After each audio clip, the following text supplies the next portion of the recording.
Bonjour à tous, je vous propose d'abord de parler de l'aspect ondulatoire de la lumière. Donc ce cours il fait suite à l'électricité et au magnétisme. Et donc Maxwell a tenu compte des propriétés du champ E et du champ B, a trouvé une équation d'onde, et de cette équation, il y a une des solutions qui nous intéresse, que j'ai écrite ici par exemple pour le champ E. On voit qu'il y a l'amplitude, qu'il y a du oméga la pulsation, le vecteur d'onde, etc. On va essayer d'appliquer ça dans les exercices que je vous ai mis dans le Blend Space. Alors, est-ce que par exemple ce schéma-là est correct?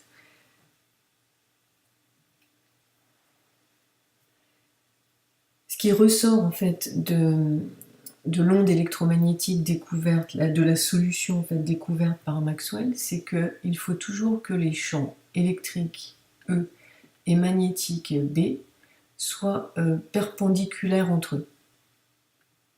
Donc là, ça c'est déjà bien. Et perpendiculaire aussi à la direction de propagation qu'on peut appeler K. K étant un vecteur qu'on appelle le vecteur d'onde, qui indique la direction de propagation. Et il faut que ces trois vecteurs-là forment un trièdre direct.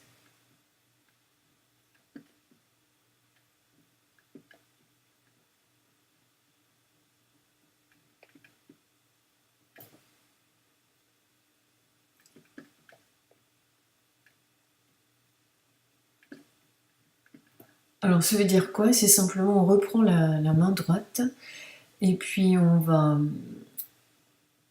Voilà, si on reprend la main droite, on fait notre pistolet là, avec le pouce et l'index, le majeur, l'annulaire et l'auriculaire sont repliés comme ça. Voilà. Et bien, le vecteur E est donné par le pouce, par exemple, le majeur par B, et l'index par B, et le majeur, donc là on a bien un plan, hein, l'onde est plane, E est perpendiculaire à B, et le majeur, quand on le tend perpendiculairement au plan, il donnera K. Voilà. Donc ici, le dessin est correct parce que si on place le pouce ici suivant E et le majeur ici, et bien quand on tend le majeur, l'index, pardon, alors je reprends, le pouce suivant E, l'index suivant B, et bien quand on tend le majeur est bien suivant cette direction-là, qui est la direction de propagation. Pour placer ensuite les coordonnées x, y, z, il faut juste se rappeler au lycée, ou enfin, s'en rendre compte tout simplement que x, y, z doivent aussi former un trièdre direct. Donc ici, je vais mettre x ici, y ici. Donc si je mets... c'est toujours ce qu'on a fait d'ailleurs au lycée, hein, on a toujours appris que on avait x, y et z, là je l'ai renversé tout simplement. Donc si on met le pouce suivant x, l'index suivant y, et bien le majeur c'est bien z. Voilà, donc là tout est bon, on a bien nos bons axes. Et on voit là que E aussi il a une valeur maximale, et puis donc ce serait pareil pour B, hein, je le fais pour E, a une valeur maximale qu'on va appeler E0. Et puis ensuite sa valeur diminue, on a une sinusoïde comme ceci. Et donc l'écriture du champ E va s'écrire comme ça, E égale, on met toujours l'amplitude, c'est-à-dire l'amplitude ça veut dire que c'est la valeur maximale. Si on étudiait maintenant une vitesse, ben on aurait une vitesse là, ici on aurait la vitesse max. Si c'est l'accélération, c'est l'accélération max, etc. Donc l'amplitude. Ensuite, on dit une sinusoïde, mais souvent on met cosinus.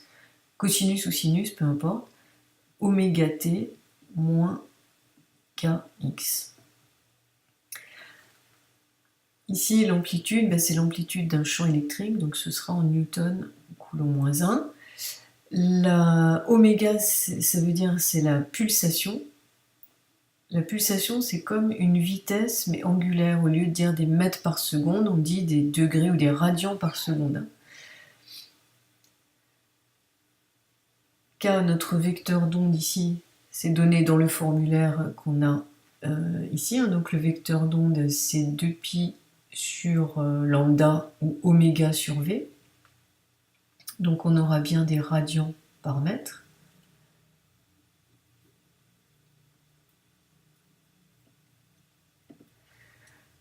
Il faut juste simplement que tout soit homogène, hein. Donc là on a le temps t. Et x ici, ça dépendra des schémas. Donc ici pour moi, la direction de x doit être la direction où se propage l'onde. On voit bien que E, il avance comme ça, suivant Z. Il avance, quoi. Si je regarde les traits rouges, ils avancent comme ça, suivant Z. Donc ici, pour moi, la direction de propagation, c'est Z. Et la direction d'oscillation, on voit que Y, les flèches sont dirigées dans cette direction-là. Donc ici, pour moi, j'aurai EX. Alors, Monsieur Méli va aussi parler des ondes, et il va souvent, comme ça, donner les coordonnées. Avec Monsieur Drucker, il va rarement donner les coordonnées, il va plutôt dire, voilà, ici on a une fonction de t, de z et de t. Donc il pourrait l'écrire comme ça, égale la même chose, hein. Ou alors encore dire, j'ai juste une fonction de t. Voilà. Donc on ne donne pas forcément les coordonnées, si vous n'avez pas tout saisi là sur les coordonnées, c'est pas très grave. Mais il faut bien que E soit perpendiculaire à B et perpendiculaire à la direction de propagation. On voit par ailleurs que E, là, la déformation est perpendiculaire à la direction de propagation, donc on a bien une onde transversale. Tout ce qui est ondes électromagnétiques, ce sont des ondes transversales.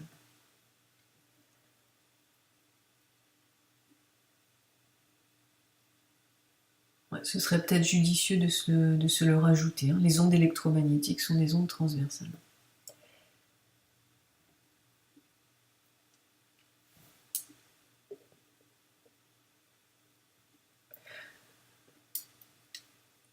Si on voulait dire un petit mot ici sur la pulsation, qu'est-ce que c'est qu'une pulsation? C'est oméga, c'est égal à 2pi nu. Oméga, ça dépend de la fréquence. Alors la fréquence, ça dépend de la période. Alors la période, on voit bien ce que c'est, puisque sur une échelle de temps, là on a une échelle de longueur, mais sur une échelle de temps, la période, c'est la distance qui sépare deux événements identiques, hein. Et donc quand on arrive à lire t, en faisant l'inverse, on a la fréquence. Si on a un mouvement plus rapide, on retrouve plus rapide, ça va me donner une fréquence ici, une période plus courte, donc une fréquence plus élevée. Et la pulsation, c'est si je voulais représenter cet enchaînement ici, au lieu de prendre des kilomètres de papier et représenter tout ça, vous vous rappelez, on l'a un petit peu évoqué en RMN, c'est-à-dire que je pourrais dire, je prends, c'est comme si je regardais le champ E, un vecteur tournant comme ça, et ce vecteur-là va tourner avec une certaine vitesse qu'on va appeler la pulsation. Plus la fréquence est grande, plus ça tourne vite. Donc la pulsation, ce serait la même chose, ça traduit la fréquence, mais sur un disque comme ça, comme si on avait une rotation.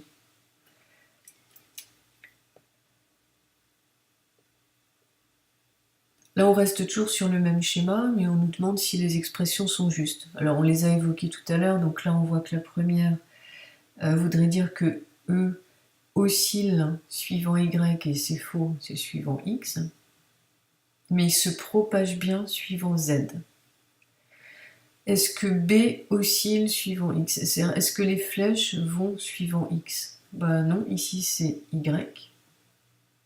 Est-ce que la direction de propagation c'est bien Z? Oui, on voit que l'enchaînement des flèches ici, ça avance bien suivant Z.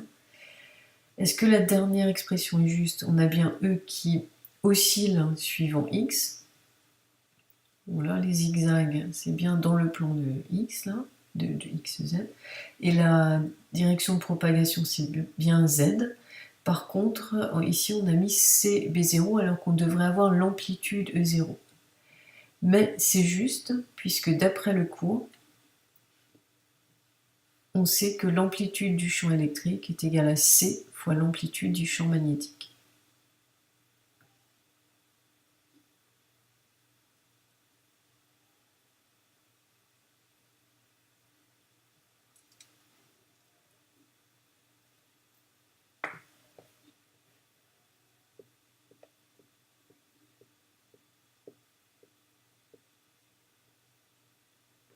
Alors le style d'exercice vraiment courant, c'est celui-ci, où on vous donne l'expression du champ électrique par exemple, et à partir de ça, on va avoir des questions. Donc là, on nous dit l'onde électromagnétique se propage dans un milieu matériel selon cette équation-là. On est dans les unités du système international, ça veut dire qu'on a bien des radians par mètre, radians par seconde, newtons par coulomb, comme on l'a vu avant.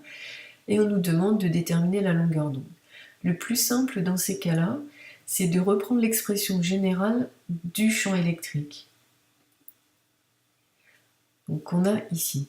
Nous, on connaît ceci, et par analogie, on va attribuer les valeurs à nos lettres. Donc je vais l'écrire juste dessous. Nous, on sait que E, alors là on ne connaît pas la direction d'oscillation, on va dire que c'est juste une fonction du temps. C'est E0, d'après le cours, oméga t moins K, et ici on nous dit Z.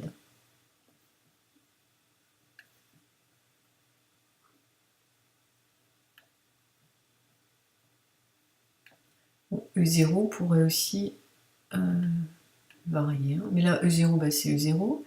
Ici ce qui est devant le T correspond à oméga, ce qui est devant le Z correspond à K. On nous demande de déterminer la longueur d'onde. Alors ce qu'on pourrait faire, par exemple, il y a toujours plusieurs façons de faire, ce serait de trouver d'abord, enfin d'écrire que oméga, d'après donc ce qu'on vient de voir, c'est 12 pi 10 puissance 14. Et nous, d'après le cours, on sait aussi que c'est 2 pi nu. Donc on pourrait déjà déterminer la fréquence.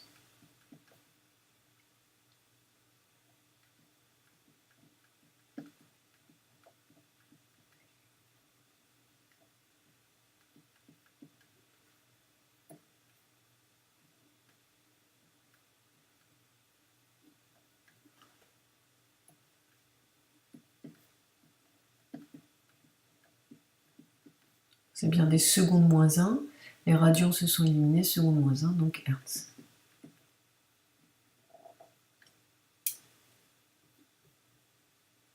Maintenant, on va déterminer la longueur d'onde.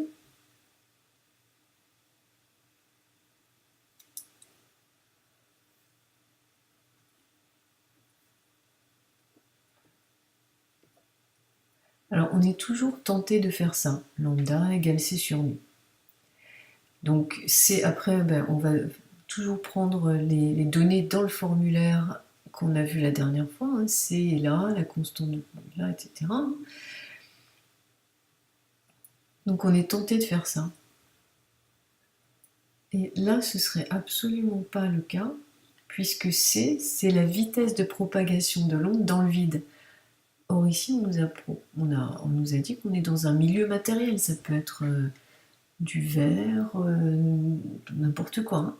Donc la vitesse ne sera pas égale à C. La vitesse, dans ce cas-là, on aurait V sur lambda. Et une vitesse, bien sûr, inférieure à la vitesse dans le vide. Donc dans ce cas-là, c'est un petit peu la petite sonnette d'alarme, parce que spontanément, on va mettre ça, donc attention. Dans ce cas-là, il vaut peut-être mieux passer par K. K, d'après le cours, c'est égal à oméga sur V. Alors on peut faire ça.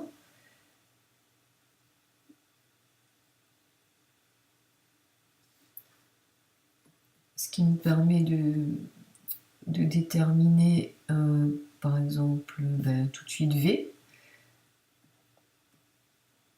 Là, les calculs sont vraiment simples puisqu'on voit qu'on a des pis partout.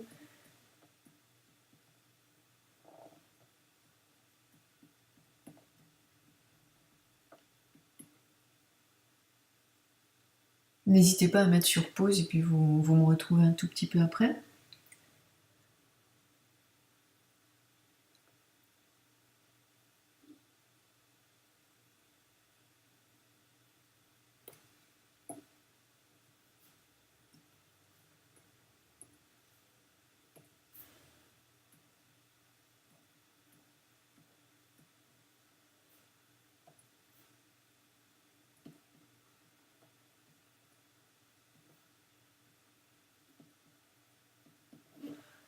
Voilà, par exemple, on peut faire comme ça, et la longueur d'onde, ce sera V sur nu.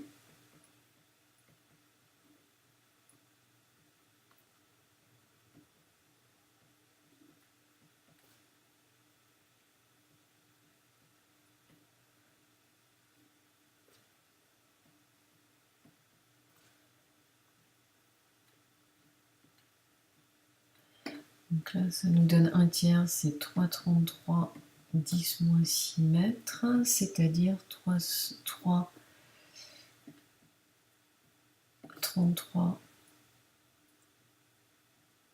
10 moins 6, j'ai le droit de faire x 10 moins 3 x 10 puissance 3 mètres. Ça fait 10 moins 9 mètres, ça fera des nanomètres, et 10 puissance 3. Donc ça va nous donner... pardon, là j'avais 10 moins... Pardon, là j'avais 10 moins 7. Donc ça va me donner... Je fais x 10 moins 2 pour accéder à mon 10 moins 9. Et x 10 puissance 2. Voilà, donc je vais avoir 333 fois 10 fois 100, donc 333 nanomètres.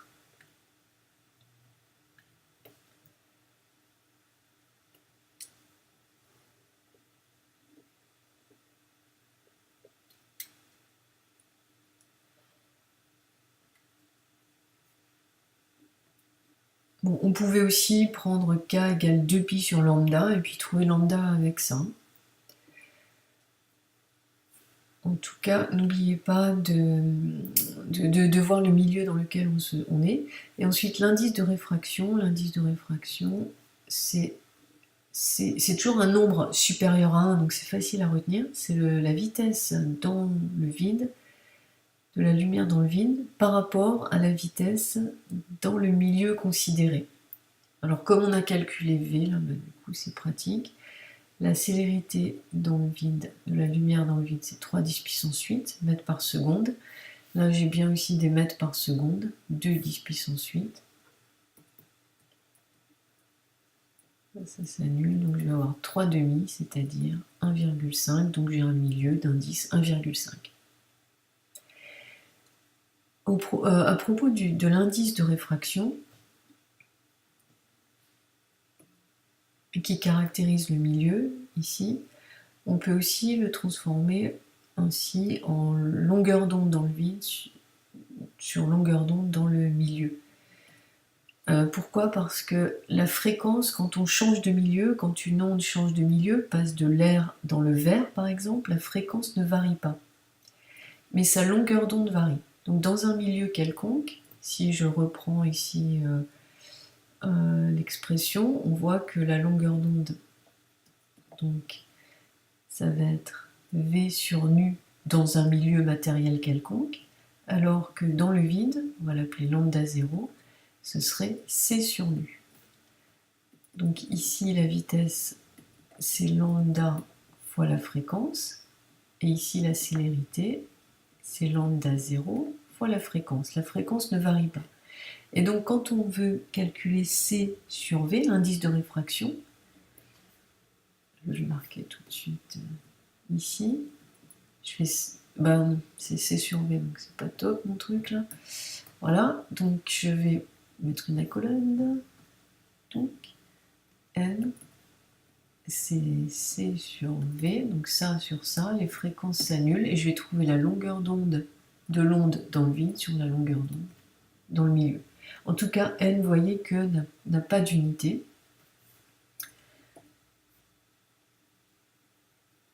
est toujours supérieur à 1.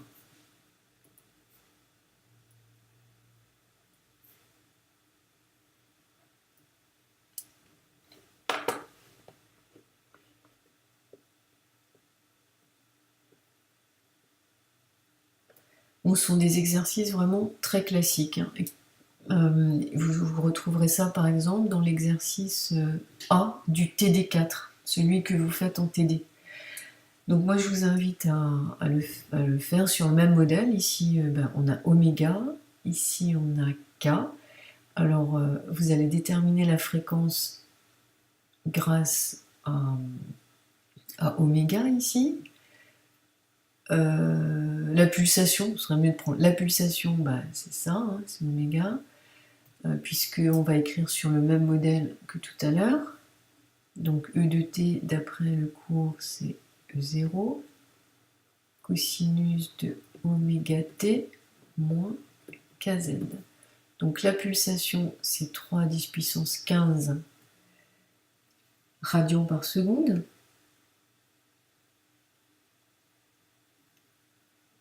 Grâce à ça on va trouver la fréquence, hein, en faisant oméga égale 2 pi nu.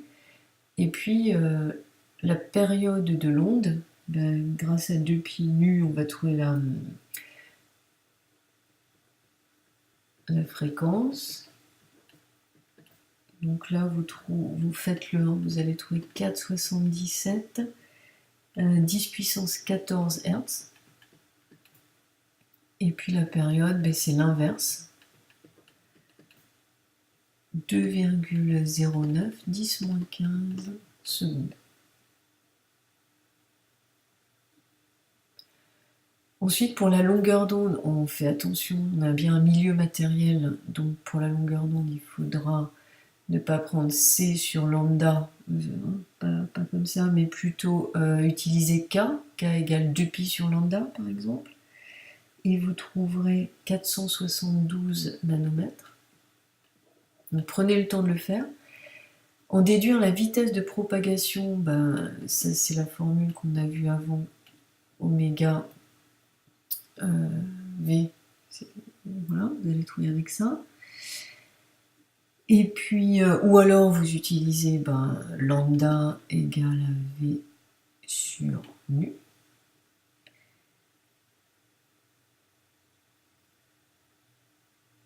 Là, on va trouver 2,26 10 puissance 8.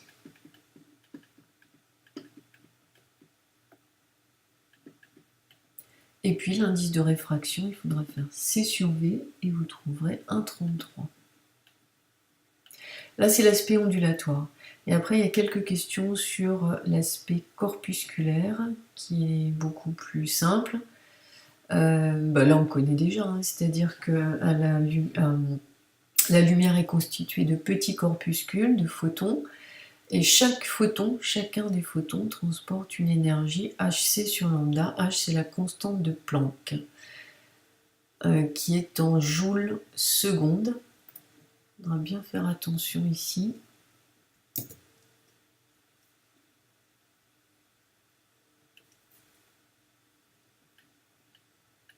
C'est pas par seconde, hein, c'est joules seconde. Ici, mètre seconde moins 1, et ici la longueur d'onde mètre. Donc les secondes moins 1 vont annuler les secondes, on a bien une énergie en joules. Comme c'est pas super pratique, on va souvent vous demander la conversion en électronvolts parce qu'on obtient des très petites puissances, énergie en joules. Et un électronvolt, c'est 1,6 10-19 joules. Donc on divise par ça. Si on a n photons, l'énergie est n fois plus grande.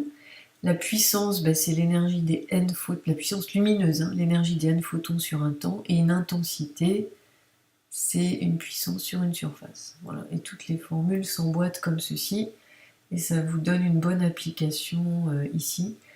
Donc l'énergie du photon, ensuite on a une puissance en milliwatts, et on aura un nombre de photons.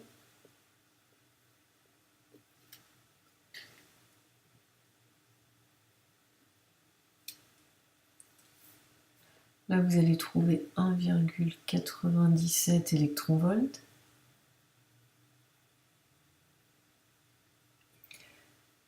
pour la puissance ici. La puissance, c'est l'énergie de tous les photons par rapport au temps. Et l'énergie des n photons, c'est n fois l'énergie d'un photon qu'on a calculé juste avant. On joue là.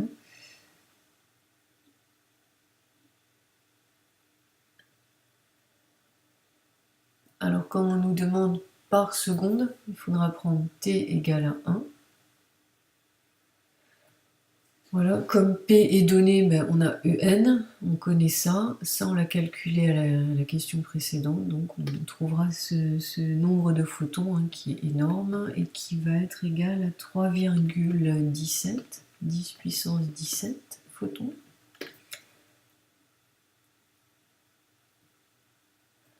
Ensuite, on nous demande l'intensité lumineuse. Alors, l'intensité lumineuse, c'est la puissance, mais ramenée à une surface. Et là, le faisceau est circulaire.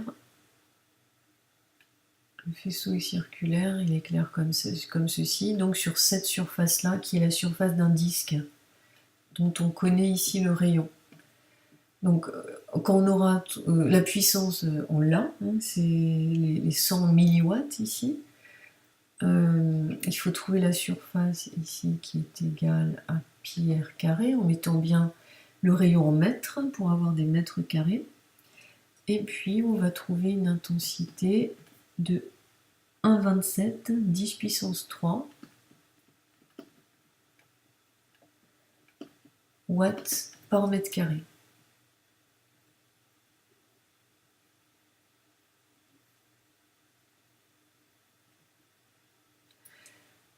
Et vu comment l'exercice est proposé, on nous dit en déduire les amplitudes des champs électriques et magnétiques, parce que l'intensité lumineuse vient de l'onde et donc qui est constituée de champs électriques et magnétiques. Là, il faudra se reporter, c'est rare, hein, mais c'est pour avoir une application à cette formule-là. L'intensité est essentiellement s'exprime, enfin, et on va retenir après dans le cours de M. Mélic que c'est proportionnel au champ électrique au carré. Donc il faudra appliquer cette formule-là, et comme on vient de déterminer I, epsilon 0, je vais vous le redonner, parce que là, c'était pas dans le formulaire, mais s'il posait une telle question, il le donnerait bien sûr. C'est ça. Et donc là, pour cette question-là, on déduit l'amplitude du champ électrique. On trouvera 978 carrément, hein, 978 newton coulomb moins 1. Et pour le champ magnétique, eh bien on utilise cette formule-là. Et on va trouver l'amplitude du champ magnétique, c'est 3,26 10 moins 6 Tesla.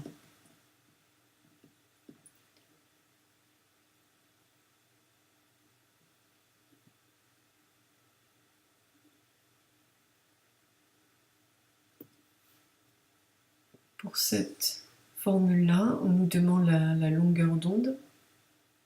Donc comme on sait que n, c'est c sur v, on l'a calculé avant, et c'est lambda 0 sur lambda, ça va nous permettre, nous on a trouvé une certaine longueur d'onde, on va trouver à quoi ça correspond comme longueur d'onde dans le vide.